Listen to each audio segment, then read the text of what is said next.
একদিন জসিমের সাথে কথা হচ্ছিল। সে বলল, ভাই আমি ইউএই তে থাকি, আমাজনিক বিজনেস শুরু করতে চাই, কিন্তু অ্যাকাউন্ট খুলতে গিয়ে বারবার আটকে যাচ্ছি। আপনার কি এমন সমস্যা হচ্ছে, বা আপনি কি নিশ্চিত নন আমাজন ইউএই বা সৌদি আরবে কিভাবে ইন্ডিভিজুয়াল সেলার অ্যাকাউন্ট খুলতে হয়? আপনার জন্য সুখবর। আজকের ভিডিওতে আমি ধাপে ধাপে দেখাবো কিভাবে আমাজন ইউএই এবং সৌদি আরবে সেলার অ্যাকাউন্ট খুলবেন। হ্যালো, আমি মাইনুল। আমি আপনাদের জন্য নিয়ে আসছি আমাজন এফবিএ এবং ড্রপ শিপিং ও ই কমার্স বিষয় গাইড ও টিপস। আজ আমরা দেখব আমাজন ইউএই এবং সৌদিয়াতে ইন্ডিভিজুয়াল সেলার অ্যাকাউন্ট খোলার সহজ উপায়, কোন কোন ডকুমেন্টস লাগবে, কিভাবে অ্যাকাউন্ট ভেরিফাই করবেন, আর কিভাবে ভুল এড়িয়ে দ্রুত অ্যাকাউন্ট চালু করবেন। ভিডিওটি শেষ পর্যন্ত দেখুন, কারণ শেষে বোনাস টিপস থাকছে। এরপরে আমরা কম্পিউটার স্ক্রিনে যাব। কম্পিউটার স্ক্রিনে যাওয়ার পর গুগলে সার্চ করব সেলার সেন্টার ইউএই। আপনারা যদি আরব আমিরাতে করতে চান ইউএই দিবেন, আর যদি সৌদি আরবে করেন সৌদি লিখে সেলার সেন্টার সৌদি লিখে সার্চ করবেন। তারপর এখানে আপনার ইমেল পাসওয়ার্ড খুঁজবে, আপনি ক্রিয়েট অ্যাকাউন্টে ক্লিক করবেন। ক্রিয়েট অ্যাকাউন্টে ক্লিক করার পর আপনার নাম দিবেন। আমি নিয়াজ আহমেদ দিচ্ছি। ইমেল, এখানে ইমেল দিতে হবে,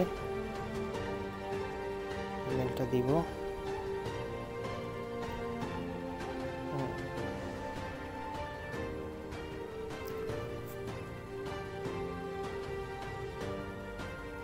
আমি আমার এখানে ইমেলটা দিচ্ছি। তারপর একটা পাসওয়ার্ড দিতে হবে স্ট্রং, এগুলো আপনারা খাতায় লিখে রাখবেন। তারপর এখানে দেখুন ওয়েলকাম হিয়ার, হোয়াটস এক্সপেক্ট। দেখুন এখানে কিছু ডকুমেন্টসের কথা বলছে। Valid government issue or passport, আপনাদের গভর্নমেন্ট ইস্যু করা পাসপোর্ট থাকতে হবে। তারপর একটা হচ্ছে রিসেন্ট ব্যাংক অ্যাকাউন্ট আর ক্রেডিট কার্ড স্টেটমেন্ট লাগবে। তারপর হচ্ছে ক্রেডিট কার্ড আর debit card, chargeable credit card এবং ডেবিট কার্ড লাগবে। একটা হচ্ছে ভেরিফাইড ফোন নাম্বার লাগবে, যেমন যেটা আপনি যদি ইউএইতে হন আপনার ইত্তেসালাত বা ডিইউ সিম থাকবে। তারপর এখানে কান্ট্রি হিসেবে আরব আমিরাত সিলেক্ট করবেন। তারপর সাইন ইনে ক্লিক করবেন। সাইন ইনে ক্লিক করার পর দেখুন বিজনেস টাইপ, এখানে গুরুত্বপূর্ণ বিষয় বিজনেস লোকেশন দিবেন। তারপর হচ্ছে বিজনেস টাইপ দিবেন। এখানে individual, none, I am individual দিবেন, ঠিক আছে। তারপর দেখুন আর একটা অপশন আসছে, ফার্স্ট নেম দিবেন, তারপর লাস্ট নেম দিবেন। নিয়াজ আহমেদ দিয়েছি। তারপর টিক মার্কে কনফার্ম ওইখানে ক্লিক করে তারপর এগ্রি অ্যান্ড কন্টিনিউতে ক্লিক করবেন। আমরা একটু অপেক্ষা করি, তারপর কি আসে দেখি। দেখুন এটা হচ্ছে গুরুত্বপূর্ণ বিষয়। এখানে আপনার সিটিজেনশিপ দিতে হবে, ডেট অফ বার্থ দিতে হবে, ঠিক আছে, সব কিছু।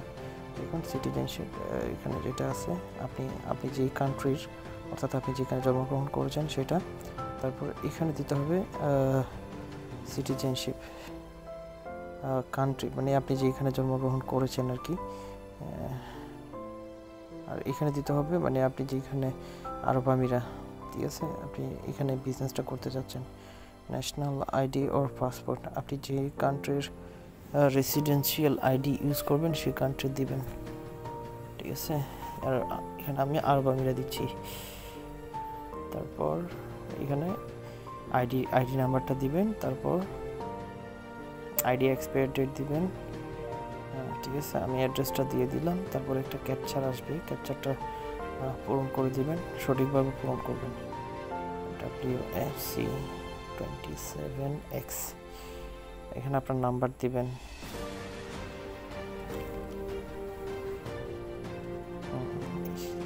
যে নাম্বার দিবেন সেই নাম্বারে একটা ওটিপি যাবে, ওটিপিটা এখানে দিবেন। তারপর ভেরিফাইতে ক্লিক করবেন। দেখুন এখানে ইম্পর্টেন্ট পার্ট, আমরা যেহেতু আরব আমিরাতে এখানে কোনো ফি কাটবে না, ঠিক আছে। আরব আমিরাতে কোনো ফি নাই, আমার জন্য মান্থলি কোনো ফি নাই, তাই আপনি এটা স্কিপ করতে পারেন। দেখুন একদম কোনায় করে লেখা আছে skip now, skip for now, এটা এখানে ক্লিক করুন।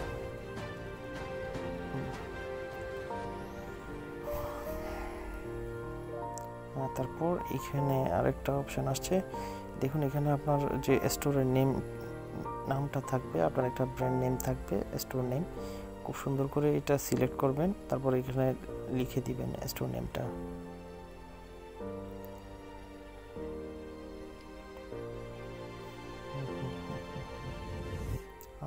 দেখুন আমি আমার নাম দিচ্ছি, আপনি আপনার মতো করে একটা দেবেন, ঠিক আছে। নিয়াজ আহমেদ দিচ্ছি, এটা আমার একজন ক্লায়েন্টের অ্যাকাউন্ট খুলতে দিচ্ছে, আমি খুলতেছি আর কি। তারপর no due universal product codes no next. তারপরে এটা হচ্ছে গুরুত্বপূর্ণ বিষয়, অ্যাড্রেস ভেরিফিকেশনে এই জিনিসটা আসে। এখানে আপনারা কী করবেন, আপনাদের যে এমারেট আইডি আছে সেটা কনভার্ট এবং ব্যাকপার্ট দুইটা দিবেন। প্রুফ অফ অ্যাড্রেসের মধ্যে আপনারা ব্যাংক স্টেটমেন্ট দিতে পারেন যদি আপনাদের ব্যাংক অ্যাকাউন্ট খোলা থাকে আরব আমিরাতে, ঠিক আছে। আপনি এখানে ব্যাংক স্টেটমেন্ট ছাড়া ওরা অন্যান্য কিছু দিতে পারেন যদি আপনাদের ডু পোস্টপেড থাকে ওইটা দিবেন ব্যাংক স্টেটমেন্ট। একটা ব্যাপার, কমন সমস্যা যেগুলো হয়, যদি কোনো কারণে ভেরিফিকেশনের সমস্যা হয় সেক্ষেত্রে আপনারা অবশ্যই সবগুলো তথ্য ঠিক আছে কিনা এবার যাচাই করবেন, ঠিক আছে। অবশ্যই সবগুলো তথ্য সঠিক থাকতে হবে এবং যদি কোনো কারণে ভেরিফিকেশন না হয় আপনারা কাস্টমার সাপোর্টে যোগাযোগ করবেন। এই বিষয়গুলো অবশ্যই মাথায় রাখতে হবে। হ্যাঁ, আরেকটা বিষয় হচ্ছে, যদি ভিডিওটি ভালো লাগে সেক্ষেত্রে আপনি আপনার বন্ধুদেরকে শেয়ার করবেন এবং লাইক কমেন্টস করে আমাদের পাশে থাকবেন। অবশ্যই সাবস্ক্রাইব করতে ভুলবেন না, ঠিক আছে। তারপর শেষ কথা হচ্ছে, আপনি সময় দিবেন, এখানে বেশি বেশি সময় দিবেন, বেশি বেশি প্রোডাক্ট লিস্টিং করবেন এবং সবচেয়ে যেটা গুরুত্বপূর্ণ ব্যাপার হচ্ছে প্রোডাক্ট নিয়ে আমাদের একটা প্রোডাক্ট রিসার্চ নিয়ে নেক্সট আমাদের ভিডিও আসছে, তাই নেক্সট ভিডিওর জন্য অপেক্ষা করবেন। আমাদের চ্যানেলটি সাবস্ক্রাইব করবেন আর বন্ধুদের সাথে শেয়ার করবেন। যদি আপনার কোনো মতামত থাকে তাহলে অবশ্যই আমাদের